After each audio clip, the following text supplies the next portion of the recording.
మాతృదేవోభవ, పితృదేవోభవ, ఆచార్య దేవోభవ. ఓం నమో మాందేశ్వరాయ నమః. అందరూ బాగుండాలి, అందరికీ మంచి జరగాలి. నవగ్రహాలకు ఎలా పూజ చేసుకోవాలి, ఈ రాహుకేతులు, అందులో రాహుకేతులు ప్రత్యేకంగా ఎలా పూజ చేసుకోవాలి అనేటువంటి కూడా కొన్ని సందేహాలు కలుగుతుంటాయి. తంత్ర జ్యోతిషమైనటువంటి ఈ వీడియోలో భాగంగా మీకు ఇప్పుడు ఆ వివరాలు తెలియజేస్తాను. గ్రహాలకు పూజలు చేయాలంటే మీకు ఇప్పుడు రాహుకేతులకు అని కూడా మనం ఒక మాట అనుకున్నాం. రాహుకేతుల మధ్యలో గ్రహాలన్నీ ఉంటే ఏ గ్రహం పనిచేయదు, రాహుకేతులే పనిచేస్తారు. వాళ్ళు ఏ గ్రహాన్ని పనిచేయను, అదే కాల సర్పదోషం అవుతుంది. కాల సర్పదోషంలో పుట్టిన వాళ్ళకు ఆలోచన ఎక్కువ చేసుకుంటూ ఉంటారు, అంటే ఎక్కువ ఊహించుకుంటూ ఉంటారు, విజువలైజేషన్ ఎక్కువ ఉంటుంది. ప్రాక్టికల్గా ఏం జరగదు, ఏదో తొందరలో జరిగినట్టు, బాగుపడినట్టు, డబ్బులు వచ్చినట్లు అన్నీ అనుకుంటూ ఉంటారు. టైం వేస్ట్ అవుతూ ఉంటుంది. నమ్మక ద్రోహాలు ఖచ్చితంగా జరుగుతాయి.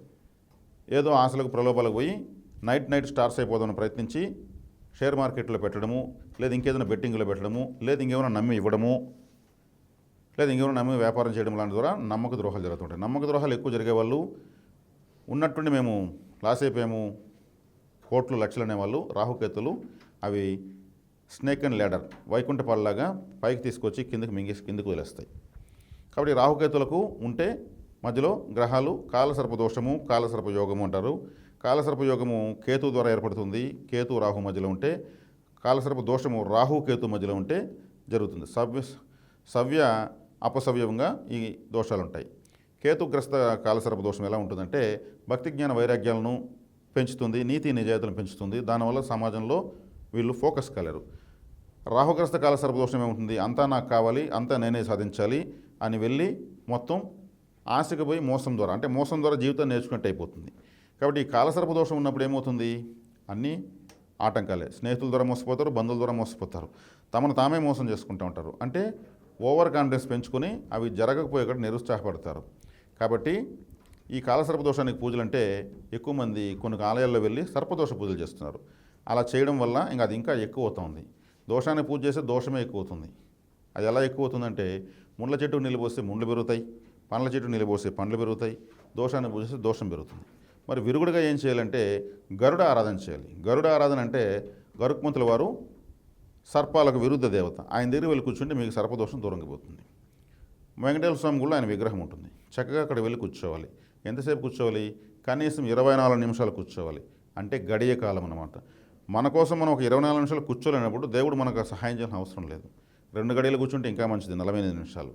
కాబట్టి కాలసర్ప దోషం ఉన్నవాళ్ళు గరుడ ఆరాధన, గరుడ కవచము, గరుడమాల మహామంత్రము, గరుడ గాయత్రి మంత్రము, గరుడ పంచాక్షరి మంత్రము, ఇంకా గరుడ స్తోత్రాలు, శ్లోకాలు, కవచాలు ఏదైనా ఉంటే కూడా చదువుకోవడం మంచిది. గరుడ బొమ్మ ఉన్నటువంటి ఉంగరము, డాలరు, టాటు లాంటివి వేసుకోవచ్చు. పెద్ద గద్ద ఫోటో మీ ఇంట్లో హాల్లో పెట్టుకోవచ్చు. తిరుమలలో గరుడ సేవలో పాల్గొనవచ్చు. ఆకాశంలో గద్ద కనిపిస్తే నమస్కారం చేసుకోవచ్చు. ప్రపంచ దేశాలు ఎన్నో కూడా వాళ్ళ యొక్క సీక్రెట్ ఏజెన్సీస్ అంతా కూడా, సిబిఐ లాంటి సీక్రెట్ ఏజెన్సీస్ కూడా గరుడ సింబలే పెడతారు. వాళ్ళ జ్యోతిషం చూసుకోలేదు, కానీ ఆటోమేటిక్గా గరుడ సింబల్ అక్కడికి వెళ్తుంది. గద్ద 2000 అడుగులు పైకి వెళ్తే కూడా క్రిస్టల్ క్లియర్గా చిన్న పురుగును కూడా చూసి వచ్చి ఎత్తుకొని తిరుగుతుంది. అంత వేగంగా చురుగ్గా ఆ చూపు ఉంటుందన్నమాట. కాబట్టి సర్పదోషం నశించాలంటే గరుడ సేవ చేయాలి. కాబట్టి గరుడ విగ్రహము, గరుత్మంతుల వారికి ప్రాధాన్యత ఉన్నటువంటి ఆలయాలు ఎన్నో ఉన్నాయి. శ్రీరంగంలో అతిపెద్ద గరుడ విగ్రహం ఉంది. వెళ్ళి అక్కడ అర్చన కూడా చేస్తారు, చేయించుకుని 1 గంట సేపు కూర్చోవచ్చు. అదేవిధంగా కుంభకోణం దగ్గర నాంచార్ అనేటువంటి ఆలయంలో గరుడ విగ్రహము ప్రతి సంవత్సరము 4 మాడ వీధులు తిప్పుతారు. అది 4 ఎత్తుకుని బయట వస్తారు. కొద్ది దూరం వెళ్ళగానే 8 మంది పట్టుకోవాలి, బరువు పెరిగిపోతుంది. కొద్ది దూరం వెళ్ళగానే 16 మంది ఎత్తుకోవాలి, మళ్ళీ 32 మంది, మళ్ళీ 64 మంది. ఇది ప్రత్యక్షంగా ఇప్పటికీ జరుగుతున్నటువంటిది. ఆ ఉత్సవాలకు వెళ్ళి చూసిన వాళ్ళకి అర్థమవుతుంది. చివరికి 4 మాడ వీధులు కంప్లీట్ కాగానే ఆలయంలోకి మళ్ళీ బరువు తగ్గుతుంది. ఆ విగ్రహాన్ని 4 తీసుకెళ్ళి మళ్ళీ లోపల పెడతారు. వాళ్ళందరూ కూడా ఆపసోపాలు పడతారు. ఇక నటించేది ఏముండదు. అంటే ఆ విగ్రహం ఆనందంతో బరువు ఎక్కుతుందని. అప్పుడు కూడా ఆ విగ్రహంలో కాంతి అత్యద్భుతంగా సంతోషంతో గరుడ విగ్రహం వెలుగుతుంది. అది కూడా చూస్తారు. కాబట్టి ఇటువంటి గరుడ శక్తి ఉన్నటువంటి ఈ ఆలయాలకు ఎక్కువగా వెళ్ళడం వల్ల కాలసర్పదోషం నివారించబడుతుంది. మరొక ముఖ్యమైన పరిహారం కాలసర్పదోషానికి శ్రీకాళహస్తి. ప్రత్యక్షంగా రాహుని కేతును కండ్లారా చూసేటువంటి ఏకైక ఆలయం ప్రపంచంలో శ్రీకాళహస్తి. స్వామివారి ముందర వెలిగేటువంటి వాయు దీపము 2 నాలుకలతో వెళుతూ ఉంటుంది. స్వామివారికి చూసి స్వామి యొక్క రాహు యొక్క అనుకూలత నాకు అనుగ్రహించు అని చెప్పాలి. రాహు యొక్క దోషము అని చెప్పకూడదు. రాహు గొప్ప దేవత. మన యొక్క పూర్వజన్మ సుకృతం బట్టి ఆయన ఇక్కడ మనకు దోషంగా వచ్చాడు. తదాస్తు అంతకుమించి ఏం కోరుకోవాల్సిన అవసరం లేదు. అమ్మవారి దగ్గరికి వెళ్తే పాదాలకు నమస్కరించి దేవతను ఎప్పుడు పాదాల నుంచే చూడాలి. అమ్మవారి వడ్డానము వజ్రాలతో పొదిగి ఉంటుంది. ఆ వడ్డానమే కేతు గ్రహము, చుట్టుకో ఉంటుంది. ఆమె జ్ఞాన ప్రసూనాంబిక, మోక్షకారకుడైన కేతువుని తన వడ్డానంగా మార్చుకుంటుంది. మీరు ఆభరణంగా ధరించినటువంటి ఆ కేతుగ్రహం యొక్క అనుగ్రహాన్ని మరింత ఎక్కువగా నాకు ప్రసాదించు తల్లిని మొక్కుంటే తాదాస్తూ ఉంటారు. అక్కడ కష్టాలు నష్టాలు చెప్తే వాటికి వడ్డీ వేసి కష్టాలే ఇస్తారు. దేవతల దగ్గర ఎప్పుడు కష్టాలు చెప్పకూడదు. కాబట్టి ఇది శాశ్వతమైనటువంటి కాలసర్పదోష నివారణకు రాహుకేతులకు ఇది పరిష్కారము. కాబట్టి మిగిలినటువంటి గ్రహాలకు అనుకూలతకు మీరు అధిష్టాన దేవతలను ఆరాధించడం చాలా శ్రేయోదాయకం. అధిష్టాన దేవతలు అంటే ముఖ్యంగా మీ యొక్క కులదేవత ఆరాధన కంపల్సరీ చేయాలి. కులదేవతను అంటే ఆధార్ కార్డు లాంటి దేవత. కాబట్టి కులదేవతను పట్టించుకోకుండా ద్వాదశ జ్యోతిర్లింగాలు తిరిగినా మీకు ఫలితం రాదు. ఎందుకంటే ఇంటి దేవుడినే గాలి కూలేసిన వ్యక్తి ఇంత దూరం వచ్చి మనం ఏం చేస్తామంటారు దేవతలు. కాబట్టి కులదేవత కనుక్కొని ఆరాధించుకోవడం మంచిది. కులదేవత అంటే అందులో వెంకటేశ్వర స్వామిని నరసింహస్వామి అంటారు, వాళ్ళు యుగదేవతలు.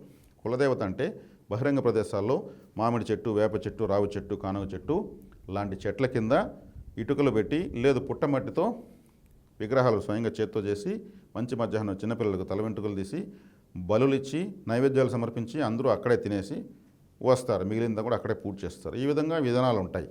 కాబట్టి ప్రాచీన కాలం నుంచే అందుకోకపోవడం వల్ల కులదేవతలు తెలియకుండా యుగదేవతలను పట్టుకున్నారు. కాబట్టి మీరు మీ కులదేవత తెలుసుకోండి. తెలియలేదు మాకంటే కులదేవత కర్ర అని ఒక కర్ర ఉంది, సంగాలి కర్ర లేదా కులదేవత కర్ర అంటారు. కింద ఇచ్చిన నెంబర్కి మీరు ఫోన్ చేస్తే మా వాళ్ళే చెప్తారు. కులదేవత కర్ర కావాలని అంటే 3 సైజుల్లో ఉంది, తెప్పించుకొని మీరు ధూపదీప నైవేద్యాలు సమర్పించుకొని ఆరాధించుకోవచ్చు. కాబట్టి ఇలా కులదేవత సహితంగా మీరు ఏ దేవత దగ్గర వెళ్ళినా కానీ నవగ్రహ దేవతల దగ్గర వెళ్తే కూడా మీకు అనుగ్రహం వస్తుంది. కానీ ఎక్కడికి వెళ్ళినా భారతదేశంలో ఆధార్ కార్డు ఉంది అంటారు, అదే కులదేవత అనుకోండి, ఖచ్చితంగా అంతే మరి. కాబట్టి మీరు ఇంటి దేవుని పట్టించుకోకుండా బయట దేవుని ఎంత పట్టించుకున్నా ప్రయోజనం లేదు. కాబట్టి నవగ్రహాలను ఆరాధించాలంటే మీకు అధిష్టాన దేవతలు అనేటువంటి వాళ్ళు ఉంటారు, వాళ్ళని ఆరాధించడం వల్ల మీకు సమగ్రంగా అనుకూలత పెరుగుతుంది. అనుకూల గ్రహాలకు మాత్రమే ఆలయాలకు వెళ్ళాలి, ప్రతికూల గ్రహాలకు వదిలివేయాలి. అంటే వ్యతిరేకమైన గ్రహానికి సంబంధించిన ఆలయానికి వెళ్ళకూడదు, మనకు వ్యతిరేకత వస్తుందని అర్థం. అనుకూల గ్రహాలు ఏవో కనుక్కొని వాటి ఆలయాలకు వెళ్ళడం వల్ల అనుకూలత పెరుగుతుంది.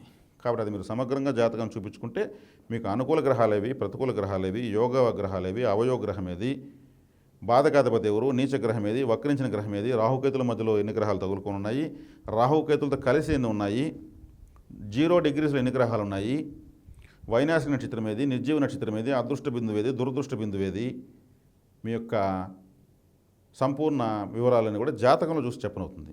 మీకు ఇక్కడ గ్రహాల యొక్క స్వరూపము, వాటి యొక్క ప్రభావము, వాటి యొక్క ప్రయాణము ఎలా ఉంటుందనేది ఈ వీడియోలో మీకు సమగ్రంగానే నేను వివరించాను. నేను అనుకున్న దానికన్నా ఎక్కువ సమాచారాన్ని మీకు తెలియజేశాను ఈ వీడియోలో. మీరు చక్కగా మీకు దగ్గరలో ఎవరైనా మంచి పండితులు, జ్యోతిష పండితులు ఉంటే వెళ్ళి చూపించుకోవచ్చు, లేదు మా దగ్గరే చూపించుకోవాలనుకుంటే కూడా మీరు చూసుకోవచ్చు. కాబట్టి ఇది మీకు ఈ వీడియోలో ముఖ్యమైన సూచనలు, సలహాలు, జాగ్రత్తలు. శుభం.